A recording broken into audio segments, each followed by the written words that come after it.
Assalamualaikum warahmatullahi wabarakatuh. Selamat pagi anak-anakku kelas 5, baik kelas 5 AB ataupun kelas 5 UBK.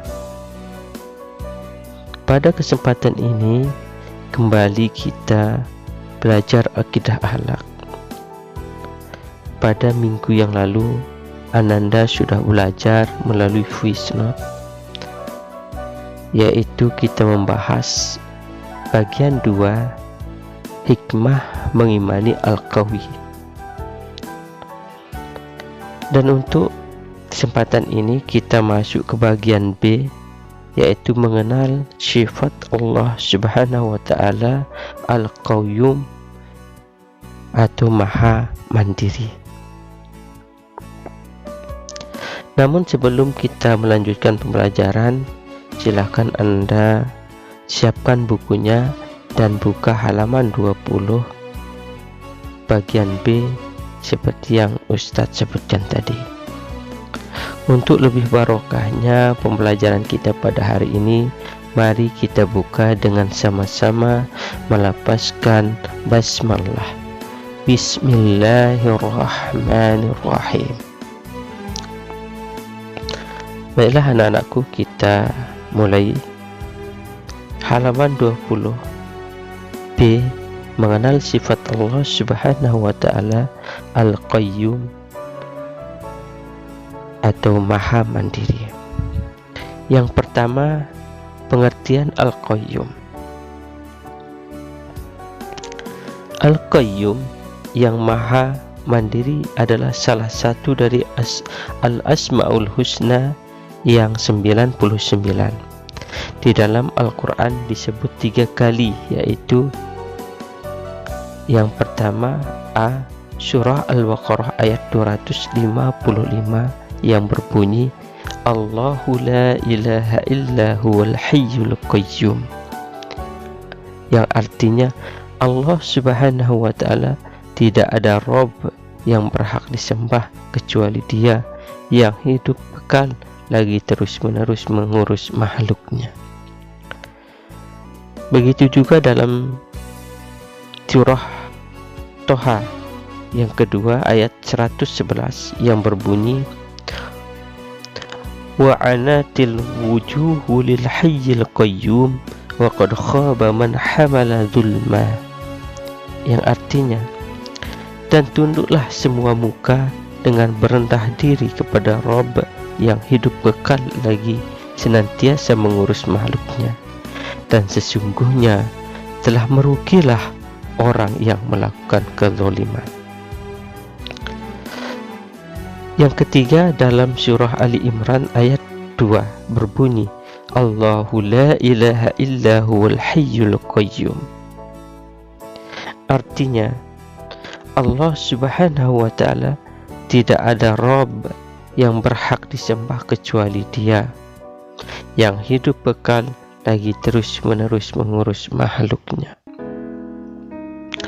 Anak-anakku yang berbahagia, Al-Qayyum memiliki 2 makna. Pertama, Allah Subhanahu wa Ta'ala yang Maha Mandiri atau yang berdiri sendiri.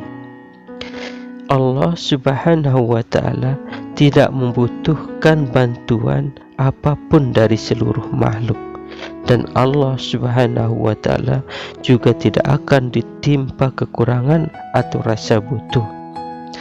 Makna Al-Qayyum yang kedua adalah Allah Subhanahu wa Ta'ala yang selalu mengatur makhluknya.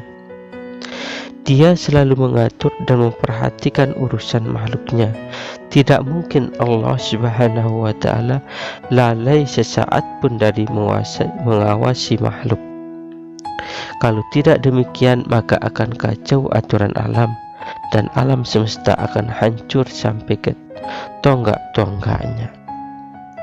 Dalam hal ini Allah Subhanahu wa Ta'ala berfirman, Qul man yakla'ukum bil-laili wan-nahari minar rahman bal hum an dzikri rabbihim mu'ridun.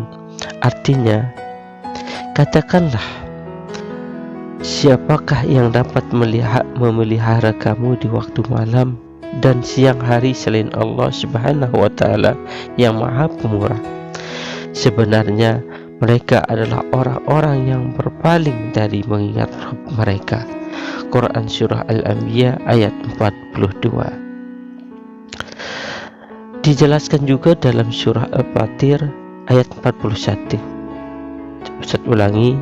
Dijelaskan juga dalam surah Fatir ayat 41. Allah Subhanahu wa Ta'ala berfirman, Innallaha yumsikus samawati wal arda an tazula. Innallaha yumsikus samawati wal arda an tazula wa la in zalata in amsakahuma min ahadin min ba'di innahu kana haliman ghafura. Artinya, sesungguhnya Allah Subhanahu wa Ta'ala menahan langit dan bumi supaya jangan lenyap, dan sungguh jika keduanya akan lenyap, tidak ada seorang pun yang dapat menahan keduanya selain Allah Subhanahu wa Ta'ala.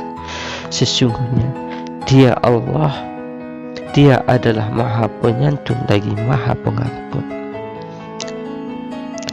Anak-anakku yang berbahagia, jadi sifat Allah Subhanahu wa Ta'ala Al-Qayyum ini memiliki urusan yang besar sebagaimana besarnya pemilik sifat ini. Dengan maknanya yang pertama mengandung kesempurnaan ketidakbutuhannya dan kebesarannya. Dengan makna yang kedua mengandung seluruh sifat kesempurnaan dalam perbuatannya yang tidak ada kesempurnaan baginya kecuali dengan sifat Al-Qayyum. Bukti bahwa Allah Subhanahu wa Ta'ala bersifat Al-Qayyum adalah Allah Subhanahu wa Ta'ala menciptakan semua yang ada di bumi dan yang ada di langit secara mandiri tanpa meminta bantuan siapapun. Dalam melakukan sesuatu atau jika berkehendak terhadap sesuatu, Allah Subhanahu wa Ta'ala cukup mengucap kun, jadilah, maka terjadilah. Segala sesuatu yang memerlukan bantuan menunjukkan ketidaksempurnaan. Allah Subhanahu wa Ta'ala adalah zat yang maha sempurna, maha pemberi pertolongan. Dialah yang diperlukan oleh semua makhluk termasuk manusia. Anak-anakku yang berbahagia, adapun cara meneladani sifat Allah Subhanahu wa Ta'ala Al-Qayyum adalah kita sebagai manusia harus tegar dan tidak menyerah ketika menghadapi berbagai kesulitan. Tidak lekang karena panas, tidak lapuk karena hujan. Manusia harus sadar bahwa dengan sendirian pun kita harus tetap berjuang karena Allah Subhanahu wa Ta'ala selalu bersama kita. Itu anak-anakku yang pertama, yaitu pengertian Al-Qayyum. Dan yang kedua, hikmah mengimani Al-Qayyum.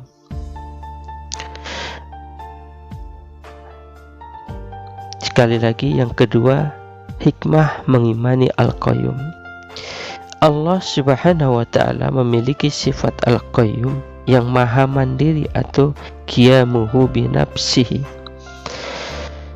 Allah Subhanahu wa Ta'ala berdiri sendiri yang menunjukkan kesempurnaan tanpa membutuhkan siapapun dalam hal apapun. Hal tersebut sangat berbeda dengan manusia sebagai makhluk ciptaan Allah Subhanahu wa Ta'ala.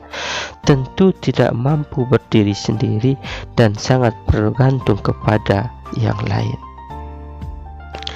Nelayan membutuhkan dokter, petani membutuhkan sopir, guru membutuhkan penjahit, dan juga yang lain. Oleh karena inilah manusia disebut makhluk sosial, artinya selalu membutuhkan yang lain. Allah Subhanahu wa Ta'ala juga melakukan penjagaan terhadap segala sesuatu dan mengatur setiap makhluknya. Allah Subhanahu wa ta'ala yang mengatur rezeki dan segala urusan mereka. Pengaturannya pada segala hal yang Allah Subhanahu wa ta'ala kehendaki, baik perubahan, pergantian, penambahan maupun pengurangan, bahkan Allah Subhanahu wa ta'ala akan mengumpulkan dan menghisap mereka pada hari kiamat. Anak-anakku yang berbahagia, beberapa hikmah dari mengimani Asmaul Husna Al-Qayyum di antaranya adalah A. Mengetahui kebesaran dan keagungan Allah Subhanahu wa ta'ala, segala perbuatannya dalam puncak kesempurnaan. Yang kedua, memperkuat iman dan takwa kita kepada Allah Subhanahu wa ta'ala.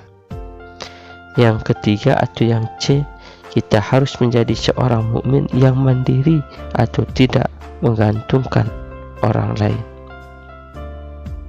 Yang D, membiasakan diri untuk memberi manfaat pada yang lainnya. Nah, itulah anak-anakku hikmah mengimani Al-Qayyum. Jadi ketika kita sudah percaya, meyakini bahwa Allah memiliki sifat Al-Qayyum, maka setidak-tidaknya kita dapat hikmah yang 4 tadi. Yang pertama adalah mengetahui kebesaran dan keagungan Allah, segala perbuatannya dan puncak kesempurnaannya. Memperkuat iman dan takwa kita kepada Allah. Kita harus menjadi seorang mukmin yang mandiri atau tidak menggantungkan orang lain. Yang selanjutnya adalah membiasakan diri untuk memberi manfaat pada yang lainnya. Baiklah anak-anakku, itu dulu pembelajaran kita pada pagi hari ini, yaitu bagian B, mulai dari halaman 20 sampai dengan halaman 22 pada buku paket. Mari kita tutup pelajaran ini dengan sama-sama melapaskan hamdalah, istighfar dan doa kafaratul majelis. Alhamdulillahirabbil alamin. Subhanakallahumma wa bihamdika asyhadu an la ilaha illa anta astaghfiruka wa atubu ilaih. Demikian dari Ustaz. Wallahul muwaffiq wal hadi ila sabilir rasyad. Assalamualaikum warahmatullahi wabarakatuh.